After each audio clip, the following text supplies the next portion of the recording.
Okay, welcome back everyone for our Sastra Siesta. So we'll be continuing with Brajarani. She's going to lead us through a beautiful siesta of Shastra. So Brajarani, for those of you who don't know her, she began her spiritual journey in a family of pious Christians. And for more than 30 years, she served, taught, and mentored in the corporate and nonprofit world and in spiritual communities of the African diaspora. She has served others from traumatized youth to the homeless, and from her clients in aid services to her teams in the corporate world. Brajarani turned to the path of Bhakti Yoga tradition to deepen her commitment to love and service. And there she found her spiritual teacher, His Holiness Radhanath Swami, and a community dedicated to loving service to God and to other living beings. Now she's finding many ways of serving within the Bhakti Center community and beyond, and serving with Urban Devi as well. So thank you so much, Brajarani, for being here.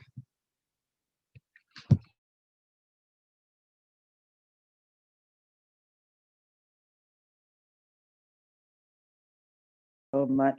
Oops, there we go. Thank you so much, Leela. Leela and I are in like the same room here, so trying really hard to like make sure it's still a good experience.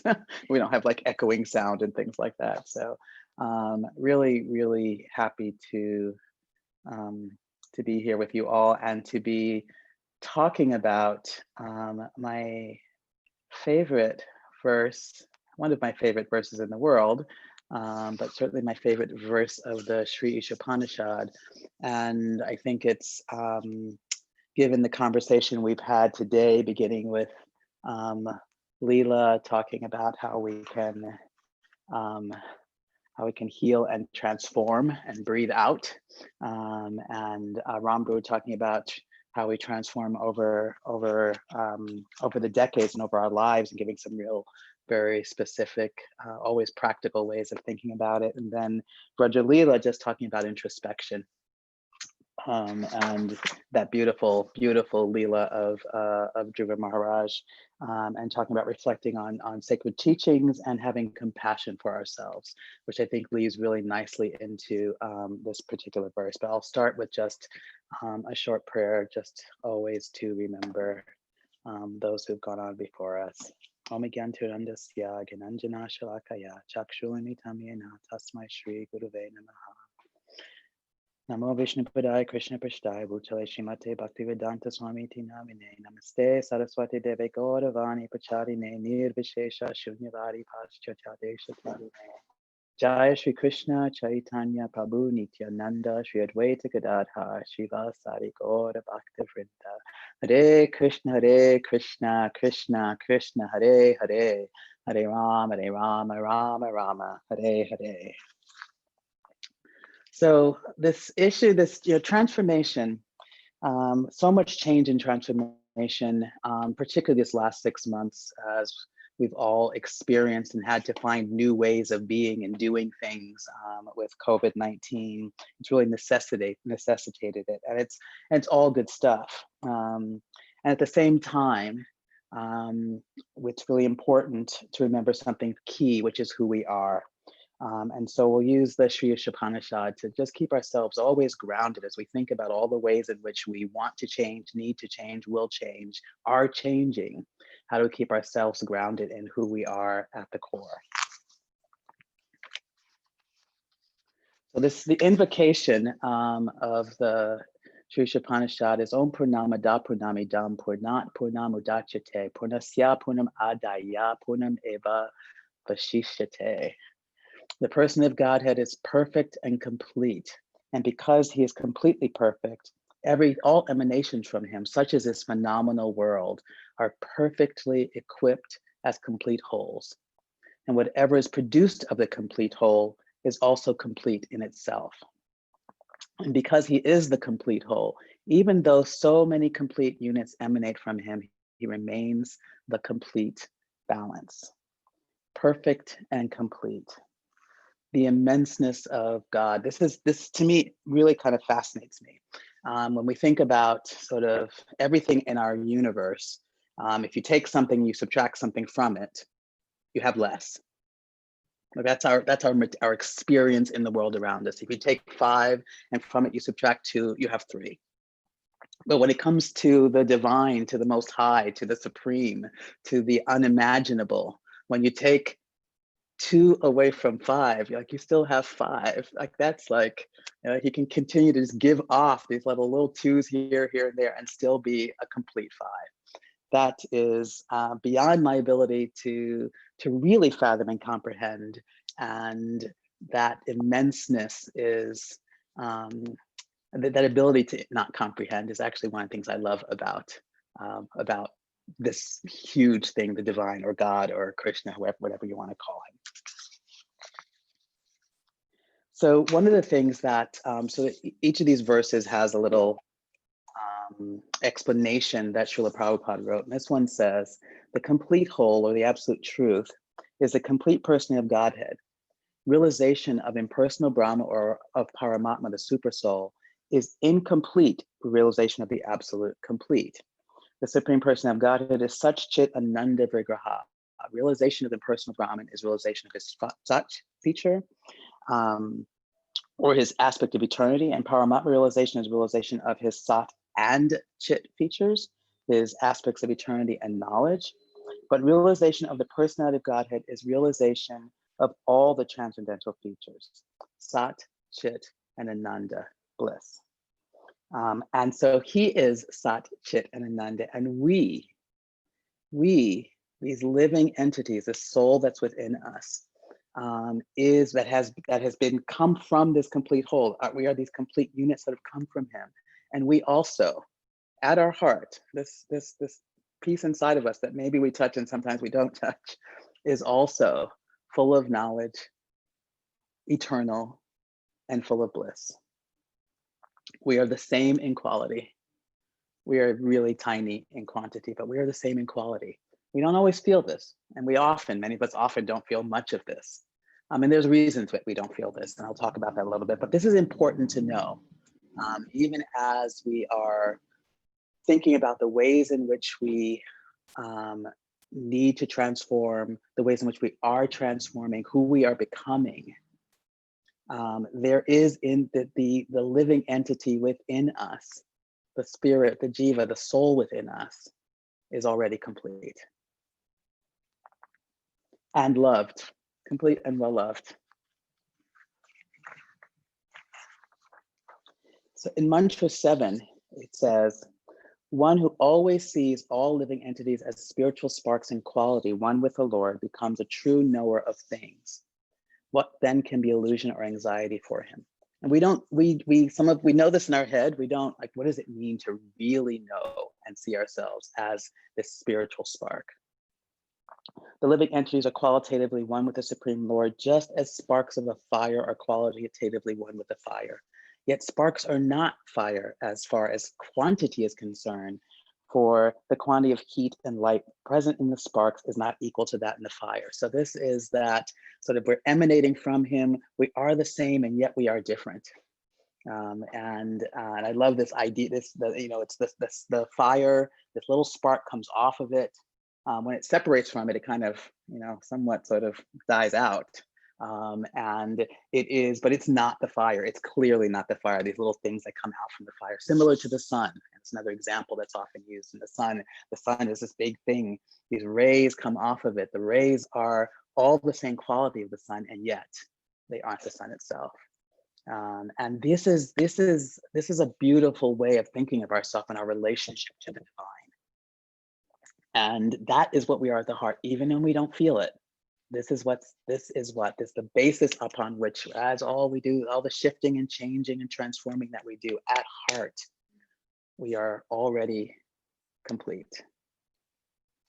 We still have to realize it, and we'll talk about that. The individual sparks of the Supreme Whole, the Lord, possess almost 80% of the known quantities of the whole, but they're not qualitatively equal.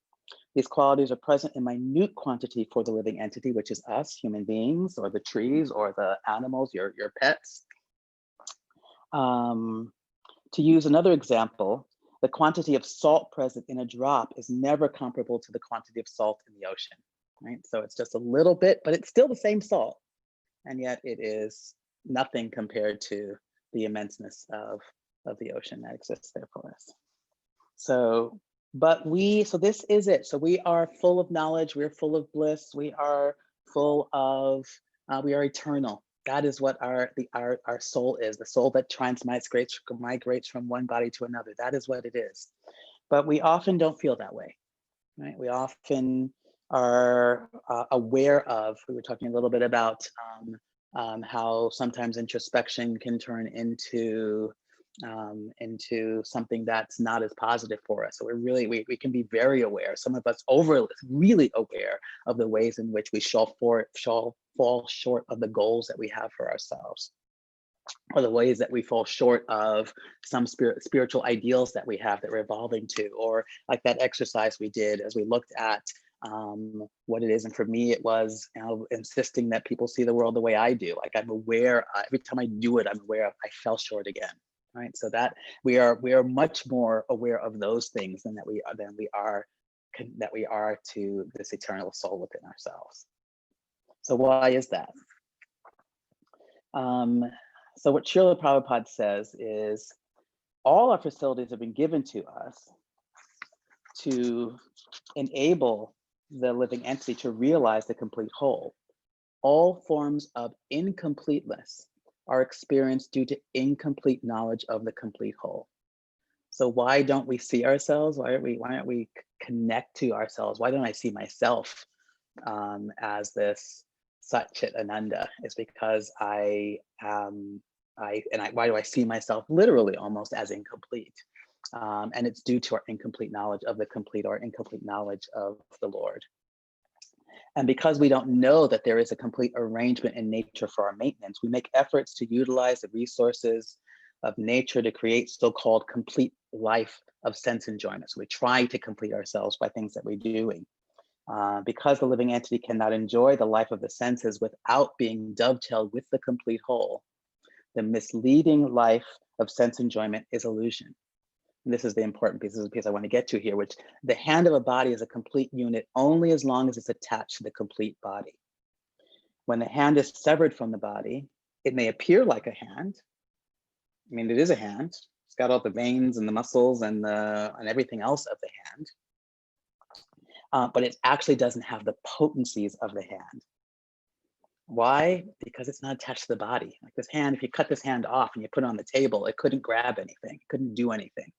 Right? Because it's unattached to the body from which it emanates, right? And then when it's attached to this body, right, that is when it actually can function fully and actually really do its part. So similarly, living beings are part and parcel of the complete whole. And if they're severed from the complete whole, the illusory representation of completeness cannot fully satisfy them. And so the completeness of human life can be realized only when one engages in the service of the complete whole, of the Lord. All the services in the world, whether social, political, communal, international, or even interplanetary, will remain incomplete until they're dovetailed with the complete whole. Then when everything is dovetailed with the complete whole, the attached parts and parcels also become complete in themselves. So as we align our life and engage and think about the things that we're doing in life and how they serve the Lord, we become more functional as complete wholes. And over time, realize this. Mantra 2 says, factually, no one has to do anything more than render devotional service to the Lord. So how do we actually become complete and realize ourselves to be complete? We don't have to do anything more than render devotional service to the Lord. A conditioned soul is accustomed to working for sense gratification for our own self-interest, immediate or extended. An ordinary person works for their sense enjoyment, and while this principle may be extended to include society, the nation, or humanity in general, it assumes various attractive names such as altruism, socialism, communism, nationalism, and humanitarianism. These isms are certainly very attractive, but the Vedic construction of the Sri Ishopanishad is that if one actually wants to live for any of the above isms, he should make them God-centered. And I love this last sentence. There is no harm in becoming a family man or woman, or an altruist, a socialist, a communist, a nationalist, or humanitarian, provided that one executes his activities in relationship with the Ishavasya principle, the God-centered conception, which is that everything comes from God, everything should be used in God's service. And so our eternal self is full of knowledge and full of bliss and is complete. And even if we are in the processes of realizing it, we can still know it. And as we transform in the ways that we've been talking about today, we can see things as we can see things in the way that we act and we relate, and we can think that what we need to change something, like our humility, our gratitude, we can see all of these things, all these good things that we need to develop.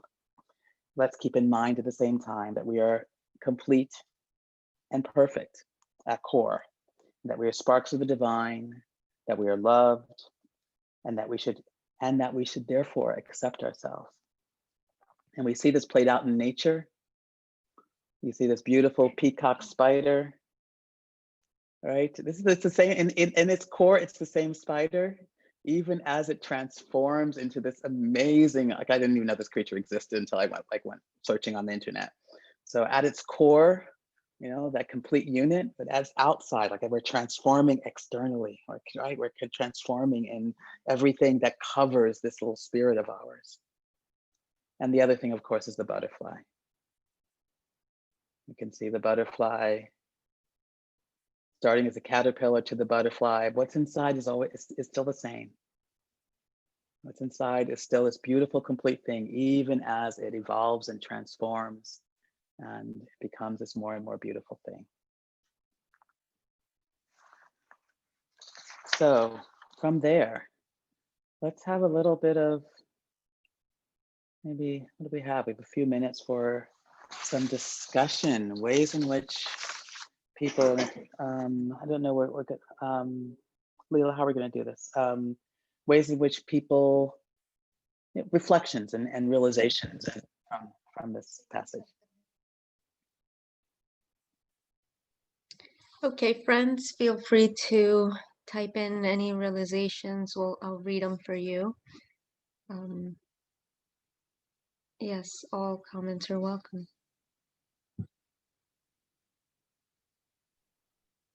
And while people are doing that, oh, my video is off. While this is happening, I'll just mention that this is a beautiful way to balance it all, Rajarani, because we can get so caught up in all the projects of how we're fixing ourselves some way or or another, the transformation process, the what do they call that when they upgrade houses? The Renovation. Yes, the renovations. We can get so caught up in the renovations and forget that at our core we already are perfect. And then it just, what I was thinking when you said that was, then the reason that we do this, to be better for other people, to be better better persons for ourselves, which is what Rajalila said, it's just done out of love, not out of just this sense of always having to be the project. So I really appreciate that balance. So I don't get caught up in what's wrong with me, because that's also a slippery slope. Yeah, thank you so much.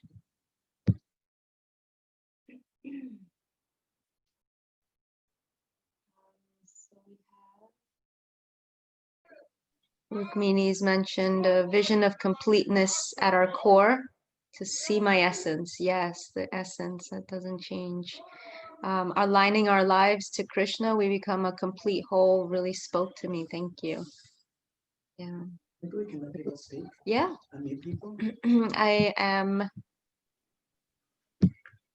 If you like to just say something out loud, please go ahead and unmute yourself and connect.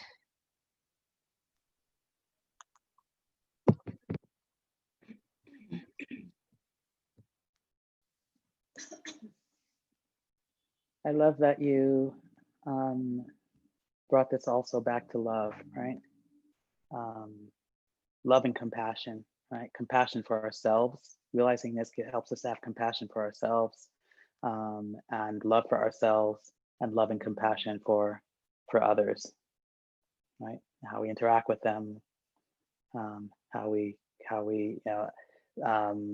in nectar of instruction, she'll probably these loving exchanges, right? That are we are somehow like we're almost like rocks that are diamonds that are covered in rocks. They're bouncing up against each other, and as the friction occurs, like we the diamond so that comes out, and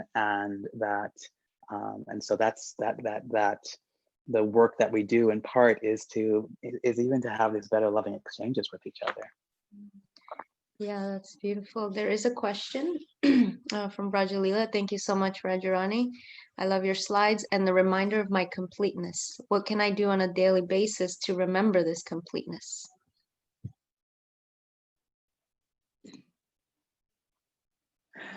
Thank you, Regalila. I'm really very I kind of want to throw this question back at you because I am here to learn. So maybe I will say something, but I would love to hear your thoughts on that. And so for me, part of it is sort of meditation, sort of what our daily sadhana is. And this is a beautiful prayer that one could add to your daily. It's like, I don't remember this. Like, maybe I add this every day. I pray this, and I pray to the universe. I pray to the Lord to help me to realize this more and more. And you could do an everyday thing. You could do a 108-day thing or something like that, and just see sort of how, and then also to pray to continually connect everything we do, to find a way to connect everything we do, right? Because that is where we're complete. And so the more that we can actually in our actions connect what we do, whether it's working, whether it's teaching a class, et cetera, if we can devote every action, because we must work, if we can devote every action to the Lord, and pray to be able to realize this. But I would love to hear your thoughts. Yes, Rajalila, go ahead. And who's asking about the prayer, yes, we'll put the verse on the group. Thank you. Brajarani, I'm also here to learn. However, something that Bhakti Tamar shared with me, I actually used to be I didn't like to speak in public. And something that he always encouraged me with, he said, if there's something that you want to learn, you need to teach it. And so that's the reason why I'm even doing anything that I do now is because I do want to learn about that completeness. I really want to learn about it. And so I try to teach it in different ways. Of course, I bridge a lot. Anyway, I try to do the bridge to the completeness because I'm on the bridge. I'm on the bridge. Mm-hmm. But thank you. I love your slides. They are they're just like, wow, they get your attention. Thank you. I love that because I do a lot of bridge. I'm doing a lot of bridge work too. And so, and people feel so particularly nowadays, so broken, so incomplete. So, and for the reminder that by even doing this, and by continuing to talk to others about it, sharing it with others, I think Srila Prabhupada also said, like, you don't know what you know until you actually tell someone else.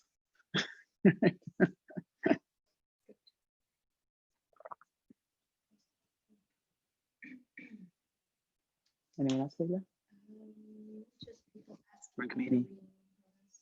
Rukmini has her hand up.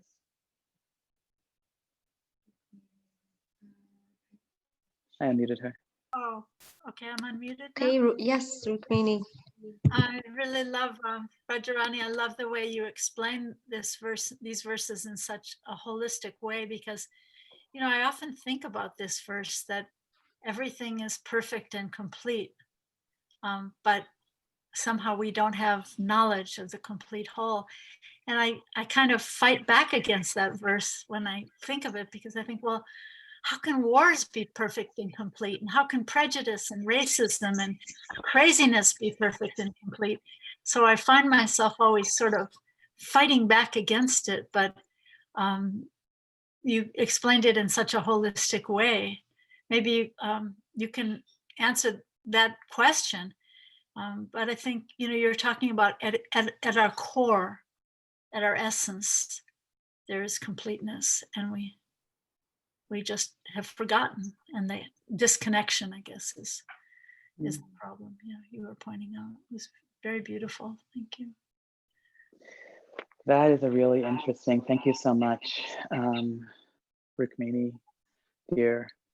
That's a big question, and I don't feel like I'm fully realized enough to even answer a part of it, right? Which is,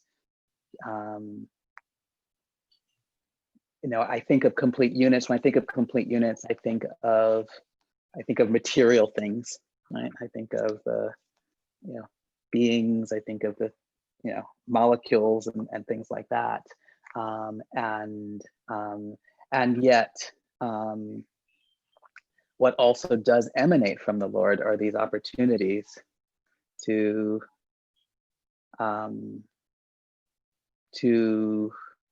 turn toward Him, to surrender. These opportunities, again, the friction that, and so, which, you know, some people, which is, you know, maybe karma, or it may just be what the Lord's putting in our way because it's what we need. And in that way, a situation that feels like it is, you know, horrific, if it has been placed in our way for our betterment in some way that we don't understand at this time. And I may need to really pray for understanding about some of those things that you described. But I do know in my own experience that that I, you know, my biggest spiritual transformations have come, one, through thinking I was going to die when someone left me. Like I was like, you know, I was like 28, 29 years old. I thought I would never survive that. And I think many of us have been there. It's like, oh my God, I'm just not going to be able to pick myself up again. I turned to God. And the other was with some of the political changes within this country.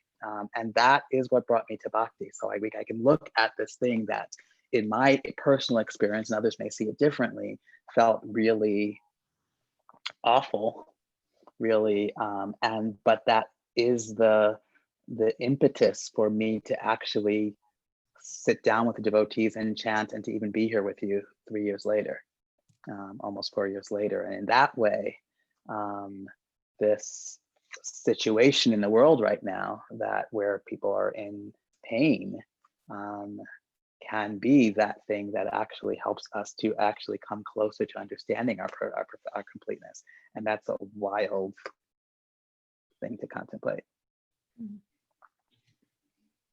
Maybe the reason for pain, maybe the reason for suffering. What'd you say? Could you repeat that, Rukmini? We just had the sound off. I said maybe the reason for pain, maybe the reason for suffering. You know. Yeah. I think you explained it very beautifully when you talked about the hand just lying down, disconnected. So maybe that's the correct perception, that when we see war or discrimination or hate, it's the hand being disconnected. You know, that perception of uselessness, and you know, that it's a perception of a disconnect.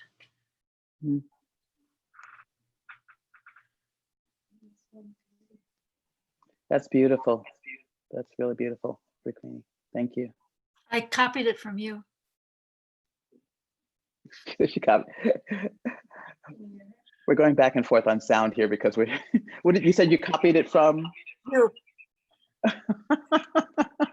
And yet put it in a different way so I could hear it differently. So thank you. That's why we need each other. That's why we need each other, right? That's like the essence of community. When I say something and I don't get it, and you say something else and I get it. Thank you all so much. This is such a beautiful Shastra. I get that feeling of like I want more, so I think that that's perfect because it'll keep us coming back for that association with each other. So thank you, and we're gonna be signing in at 1:40 for our dear Rukmini. So the waiting room will be open at 1:40, and at 1:45 we will begin. So we'll see you all very, very shortly, and thank you so much. Thank you all Thank you. very, very much. Thank you, Brajarani.